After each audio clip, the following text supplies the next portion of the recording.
What's the meaning of AS?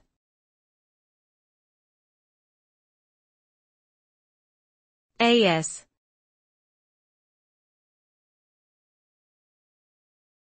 AS.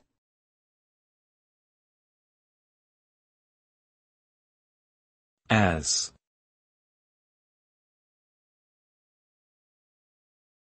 As.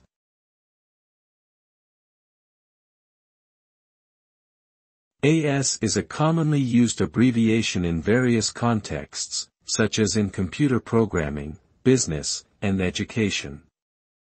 AS stands for as and is often used to indicate a comparison or relationship between two elements. For example, in computer programming, AS is often used to define an alias or alternative name for a variable or object. In business, AS is used to describe a company's status as a legal entity, such as a corporation or limited liability company. Overall, AS is a versatile abbreviation with different meanings depending on the context in which it is used.